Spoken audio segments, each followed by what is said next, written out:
오늘의 사연 시작하겠습니다. 남편이 차를 세우자 나는 무작정 차에서 내렸습니다. 남편은 내가 내리자마자 그대로 차를 몰고 내 눈앞에서 흔적도 없이 사라져 버렸습니다. 매정한 놈, 내가 지랑 결혼한다고 나 좋다고 결혼만 해주면 손에 물 한 방울 안 묻히고 살게 해준다는 그 좋은 배경의 남자들 다 뿌리치고 결혼해줬건만 결혼을 하고 나니 내가 우선이 아니라 시댁이 우선이고 그 중에서도 제사가 최우선인 사람이었습니다. 아무리 조상님이라지만 죽은 사람한테 뭐 그렇게 정성을 들이는지 지 마누라인 살아있는 나한테는 이렇게 개똥처럼 대하면서 말입니다. 웃기지도 않습니다. 서울로 올라가면 당장 이혼이라 생각했습니다. 요 놈의 입, 요 놈의 주댕이 나는 손으로 내 입을 찰싹찰싹 때렸습니다. 오밤중에 낯선 도로에 지갑이나 핸드폰도 없이 몸만 내쫓겨 오고 가도 못하는 신세가 된 것입니다. 아무리 화가 나도 이성적으로 내 핸드폰과 지갑이 들어있는 가방을 가지고 내렸어야 했는데 밤새 걸어서 서울까지 가야 하는 건가 생각하니 내 신세가 처량했습니다. 모든 일의 화근은 내 입에서 시작되었습니다.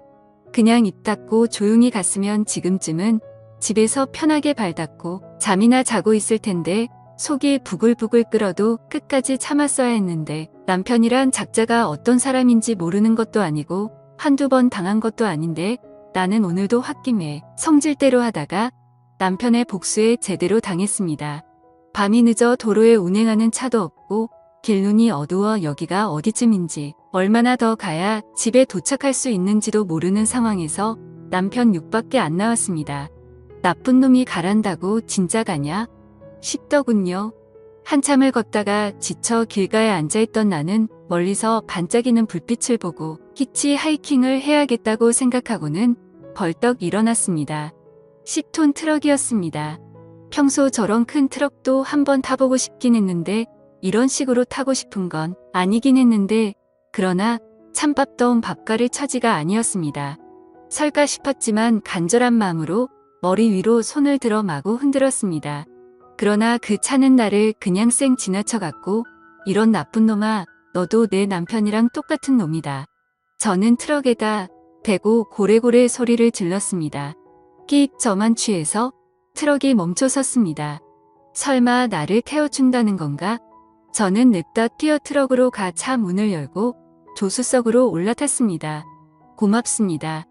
아까 뭐라고 하는 것 같던데 뭐라고 한 거요? 아하, 아닙니다. 혹시 어디로 가세요? 나는 서울 양천구로 가는데 어디로 가셔? 그럼 가는 길에 저 강남 가는 길 위에 좀 내려주실 수 있을까요? 뭐 서울 들어가면 내려줄 테니 거기선 알아서 가시오. 네, 정말 감사합니다. 근데 핸드폰, 지갑 하나도 없어서 돈도 좀 빌려주실 수 있으세요? 뭐 이렇게 없는 게 많고 해달라는 게 많아.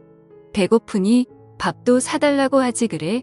사실 춥고 배도 고프긴 한데 히터 먼저 좀 틀어주실 수 있을까요? 참, 난 밤새 달려야 해서 히터 틀면 졸려서 곤란한데.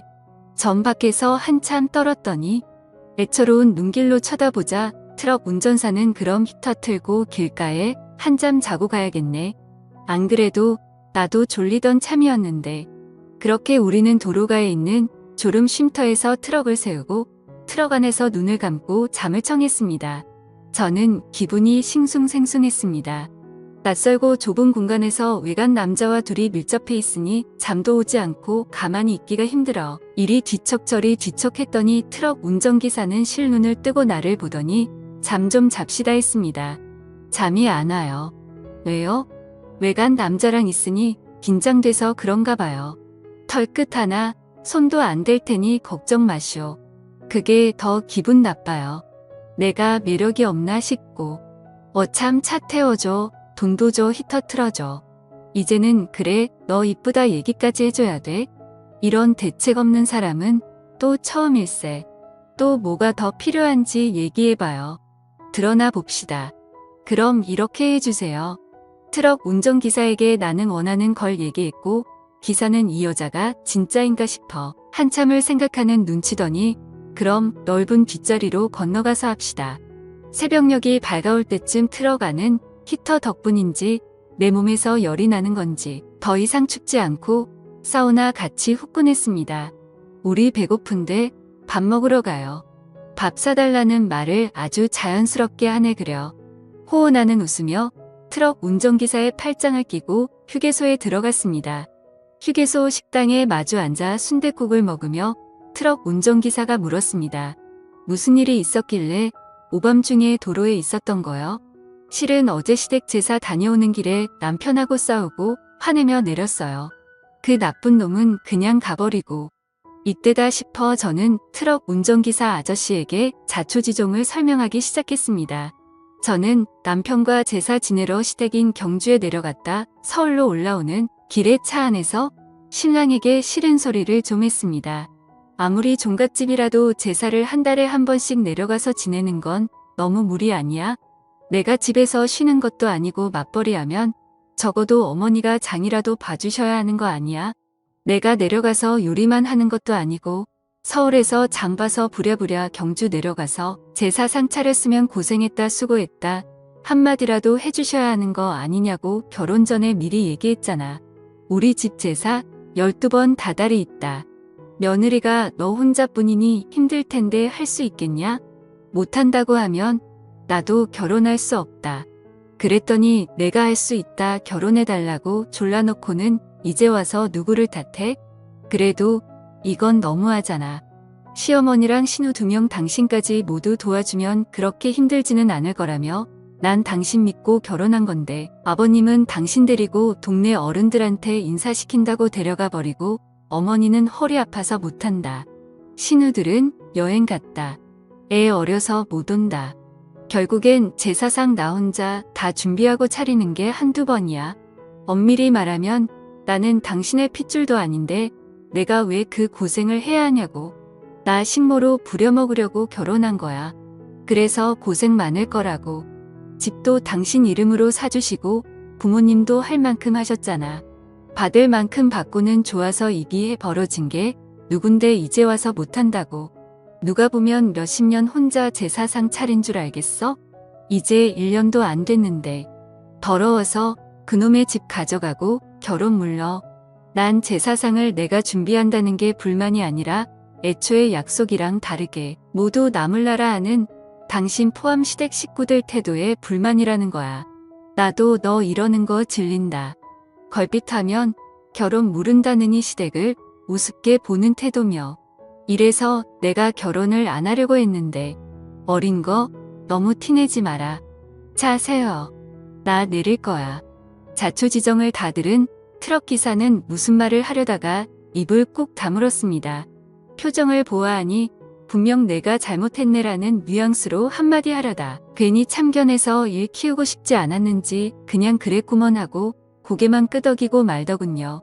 분명 이 아저씨는 할 말 안 할 말 구분도 할 줄 알고 역시 연륜이 있으니 사람에 대해 파악하는 것도 빠르고 대처도 잘하는 것 같습니다. 이 아저씨가 뒤로 한 발 물러서니 순간에 제 화를 누그러뜨리는데도 효과가 좋았습니다. 그러니 남편과 달리 부딪히지 않았습니다.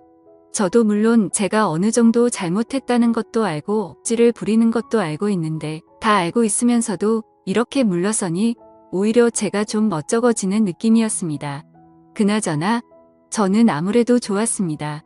그 아저씨의 외모가 제 이상형과 부합하기도 했고 덕분에 오랜만에 쿵짝 맞는 사람을 만났으니 말입니다. 이런 기회가 흔한 것도 아니고. 혹시 결혼하셨어요? 했지. 애도 벌써 다 커서 지 밥벌이 하는데. 사모님이랑 금술은 좋으세요? 우리 마누라하고는 사별한 지 몇 년 됐어. 살아있을 때는 금술이 좋았지. 그러실 것 같아요. 아내분 그릴 때 어떻게 하세요? 뭐 어쩔 수 있나. 죽은 사람이 살아 돌아올 수 있는 것도 아니고. 외로우시겠다. 그럴 땐 저한테 연락 주세요. 참, 이 아가씨가.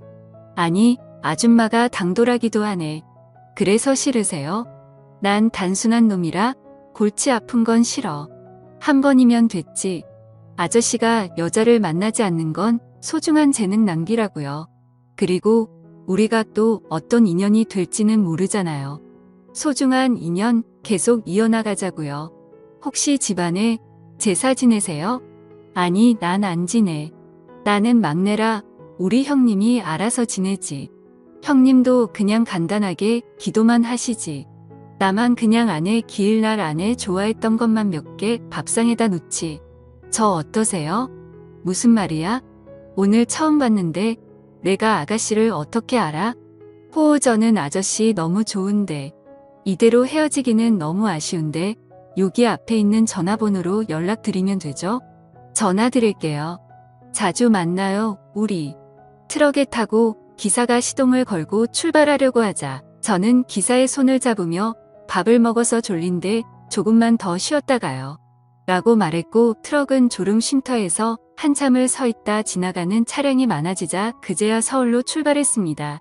서울로 출발하는 트럭에서 저는 곤히 단잠에 빠져들었습니다.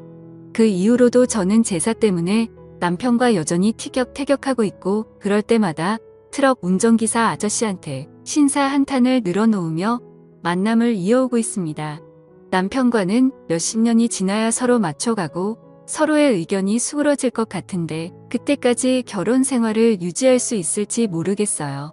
저한테는 오히려 나이 차이가 좀 나면서 배려심 많고 적극적으로 챙겨주는 운전기사 아저씨가 딱이라는 생각도 들고 있고 하루라도 빨리 마음을 정하고 정착을 해야 할 텐데 결정을 내리기 쉽지 않네요. 제가 남은 생을 행복하게 살아가려면 어떤 선택이 현명할까요? 사연을 들어주셔서 감사합니다.